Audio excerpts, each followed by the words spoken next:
Yeah, so Rob, welcome to Seattle Sports Union. My name is Abraham DeWeese. We're the best in local Seattle sports commentary. With me today is Rob. How you doing, Rob English? I'm doing all right. How about yourself? Not bad, not bad. I am doing a lot better than our local Seahawks football club. Of course, last weekend the Seahawks went down on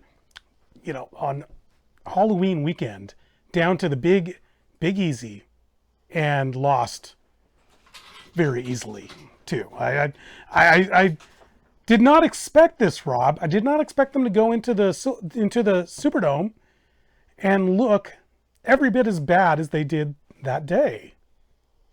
Well, it was kind of for me. It was like the tale of two halves, really. I mean, because early we looked pretty good. It was another one of these cases where we get up by a score or two or whatever, and then we're unable to hold on to it late in the game, or as the game progresses, I should say. I mean, you have to expect that Drew Brees is not going to die easy, no matter what the case may be. But just we're so used to our defense, playing so lights out. When we get up by score, by a couple of scores, I expect us to be able to close out teams. And we had a little issue with that last year, and I'm just hoping that we're not returning to that, because we had a spell of situations like that last season. We ran into the situation again, Rob, where we ran only two times out of our first 10 plays. We did that a week before where the game that we tied the Arizona Cardinals, where we ran four times in our first 14 plays. I don't understand why this Seattle Seahawks club, why Pete Carroll, why Tom Cable, and why Darrell Bevel seem to hate our run game so much. What is going on here? Why don't we carry that rock? It's a very, very good question, especially because for the attempts that he does get, Kristen Michael seems to be toting the rock just fine. I don't know if it's just us trying to break the monotony of our offense. We're a run first team. Everybody knows that. So I'm thinking maybe they're just trying to do, what do they call it, a trend breaker, trend breaking concept here or something like that. But when we control the ball, when we can run the ball like the Seattle Seahawks do, teams simply can't beat us. So I don't know if it's Tom Cable not if they're not confident in the offensive line's ability to run block. But I mean, Michael's making. I think the running game will be fine. They just give him the ball. They got to run the ball. So I'm really trying to figure it out myself. There's been some cryptic verbiage from Pete Carroll and from Darrell Bevel in interviews this week to various media outlets. And that message has almost been like they don't trust Christine Michael. And I mean, it's not a situation where they flat out say it. I'm digging several layers to get to it. But when I see he only has 10 carries in this game, and the previous week he only had 16 carries, he's not getting that workhorse load that a running back in this situation, in this team, in this offense, in this scheme should be getting. He's not getting the load that Thomas Rawls got, and he's not getting the load that Marshawn Lynch got. Yeah, I hope this isn't the case, but it could be. Maybe they're just going, but the law of averages. Kristen Michael has a fumbling problem. Maybe they think if they give him the ball too many times, he's likely to put it on the turf. Excuse me. I hope that's not the case. I think we look a lot like we have over the last couple of seasons, where beginning, middle portion of the season, we seem a little bit off, but right about this time is when we really turn it on. And that's kind of the vibe that I get from Pete Carroll as well. Like, I mean, he never has he ever looked really concerned with our issues that we've been having. He's always very a quiet confidence about it, and it always proves to be right by the time week 9, week 10 comes around, because we go on a run. So I'm we're having to wait and see. Oh, you're the eternal optimist. But I am That's right. buying. But I'm buying into. Normally, for our longtime viewers of this show, normally you understand that I never buy into what Rob has to say or what Matt has to say with their eternal sunshine optimism. But I think there is some optimism, and I think that's in one CJ Procise, third round draft pick out of Notre Dame. I bet we see him carry the ball about 10 times tomorrow night against the Bills. Do you like CJ Procise? Have you had a good opportunity, Rob, to see what he's about and what he can do? Well, I mean, I've actually seen more, in just footage that I've seen of him in college than I have seen. He had a very, very small sample size, for him wearing the Seahawks jersey. So, but what I have seen, he looks like he can be explosive. So I would definitely love to see what he's able to do. I don't know about him, running between the tackles. I haven't really seen enough of that, but I think he's definitely very dangerous. If you can get him out in space, I would like to see what CJ is able to do with that. I can actually answer your question about running in between the tackles. At Notre Dame, when he converted from wide receiver to running back, he began to run. They had him run between the tackles, and they ran about 60% of the time between the tackles. So he can do it at that level. I mean, this is obviously the NFL. It's not the college level, but they ran him in between the tackles, and he was quite effective. He has a burst. He has an explosion to him, and he has almost like I don't know, a charisma to him that I'm buying into. There's nothing for me to ground this on. There's no sample set, like you said, from this season, but I'm buying into him, and I think you're right. I think this team's going to turn around, and I think it's going to turn around as they diminish the role that Kristen Michael has and increase the role that CJ Procise has. Well, that would be interesting to see. I have to disagree with you a little bit. I don't know that CJ is going to him and Kristen Michael are gonna flip flop roles in that respect. I'd be surprised to see that happen. However, if we were able to get more opportunities to run the ball, if we stop having these stupid penalties on first and or second down, where we ended up in first and second and long, and 20 yards to go on first and second down, you're taking away our ability to run the football, and that's a lot of the reason why we're having less opportunity to give these carries to our running backs. That's a great point you brought up, the penalties. That was something I wanted to touch on. A lot of people in this town have flipped out. They've gone a little bit crazy because they think the refs are out to get us.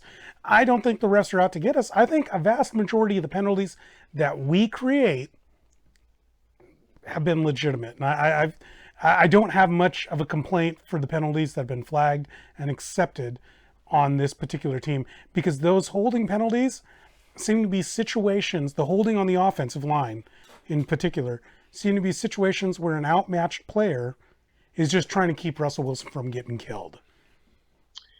I have to agree with that. I actually ruffled a few feathers on the social media outlets because me of all people, right?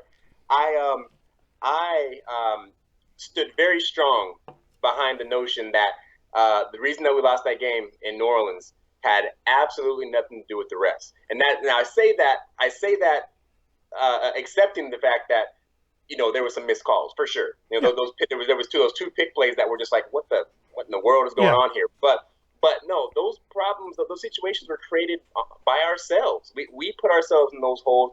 Do not blame the refs. That was a very poor second half of football that we played, and that's why we lost that game.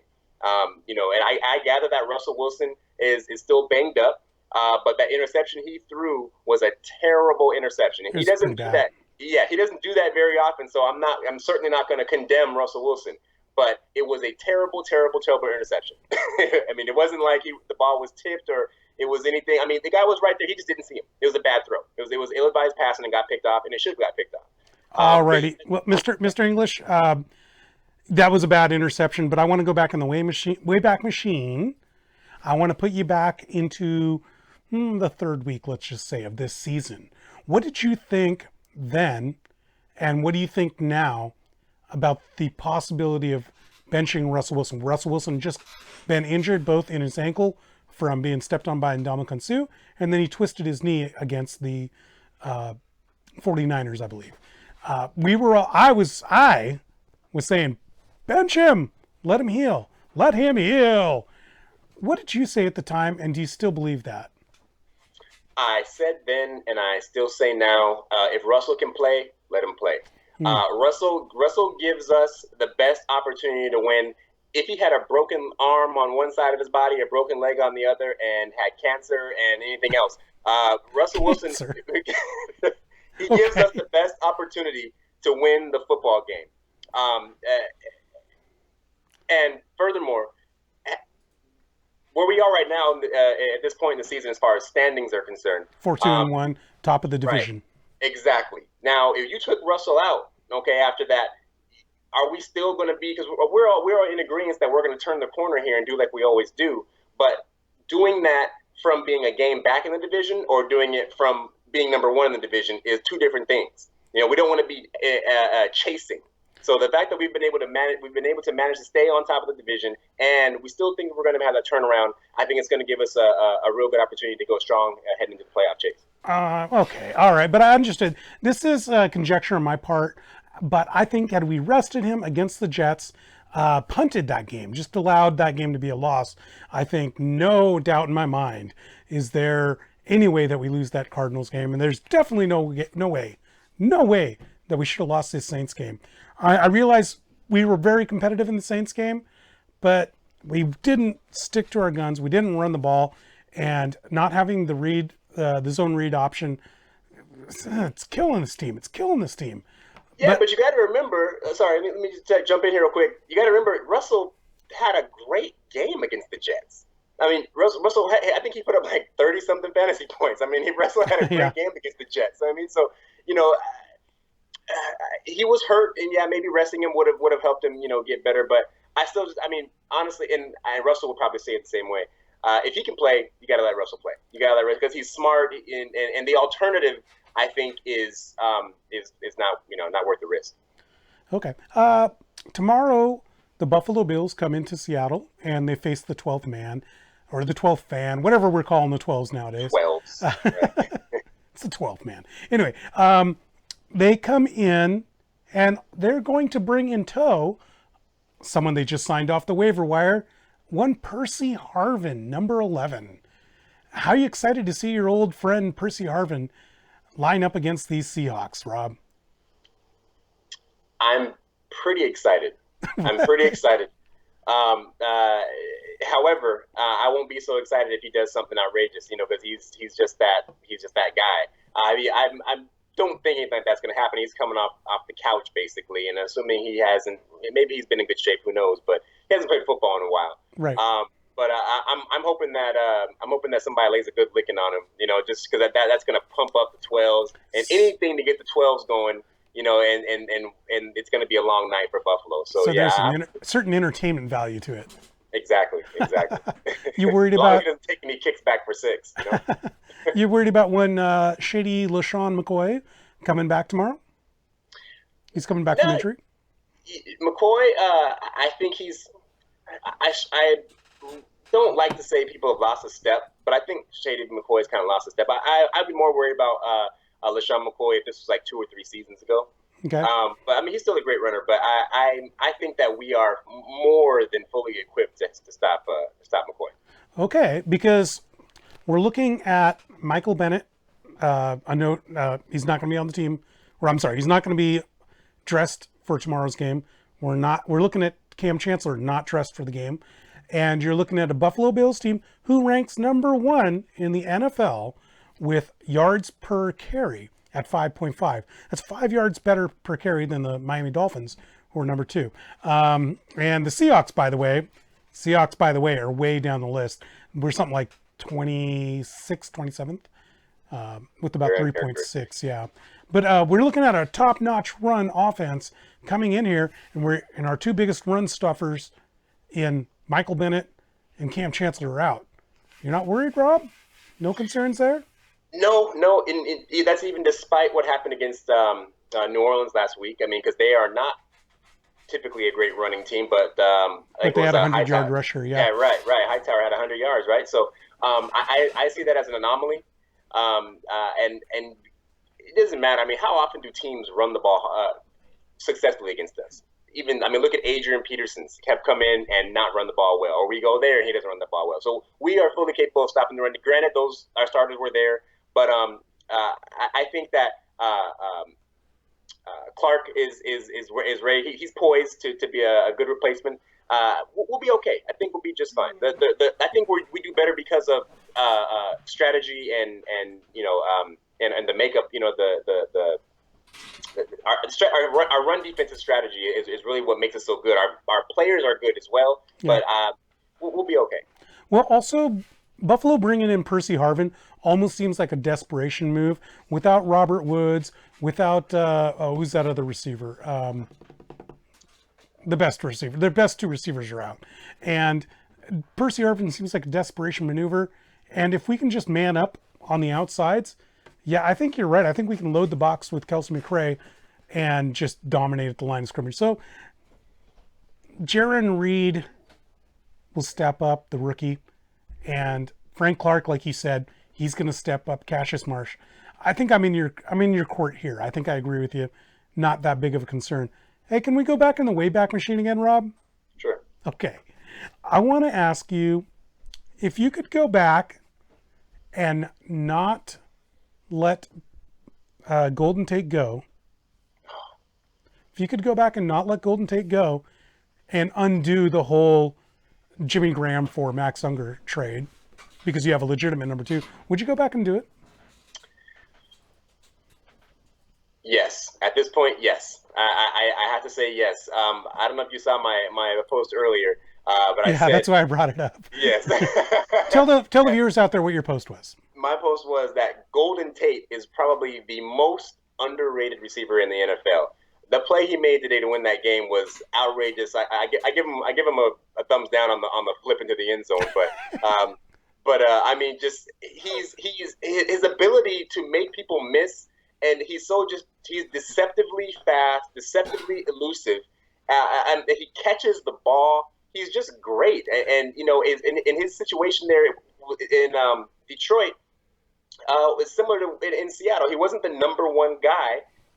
So I think he had a lot of opportunity to get the ball in his hands, and the ball, once it's in his hands, Golden Tate could do a lot of stuff with it.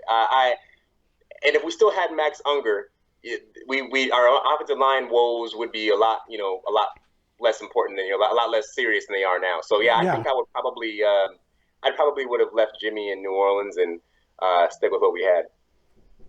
So do you think as we look at tomorrow's game that we're going to find the trigger, the switch is going to go from average to mediocre to overdrive? I get this feeling, going back to what we were talking about earlier, that this is the get right game.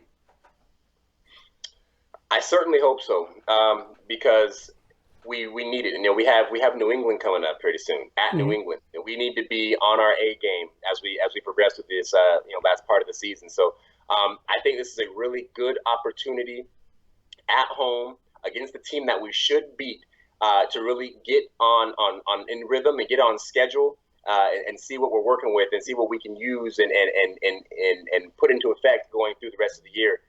This should be that game. You're absolutely right. You know, the problem with Buffalo is you don't know what you're going to get with them from week to week. I look back at their schedule. They win games that they have no business winning. They beat, New England. They beat the Cardinals when the Cardinals were at full strength. And then they just drop games for no reason at all, to the Jets.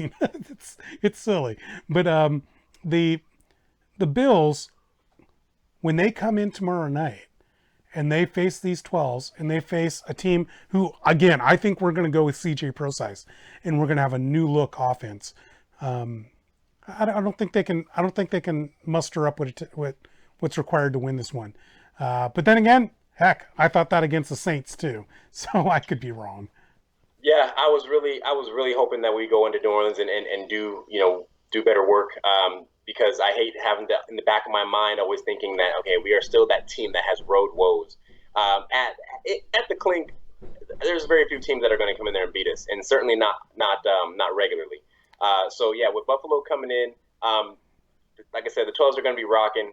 Monday Night Football, they're not going to be able to put up. I think it's going to get close to a blowout. Maybe not be a full blowout, but I think we beat them by 13 points or more. Oh, that'd be great. I would love to see that. That'd be fantastic.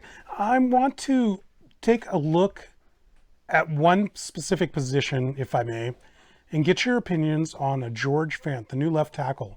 Bradley Sowell, the previous left tackle, wasn't very good, got injured, and I don't know.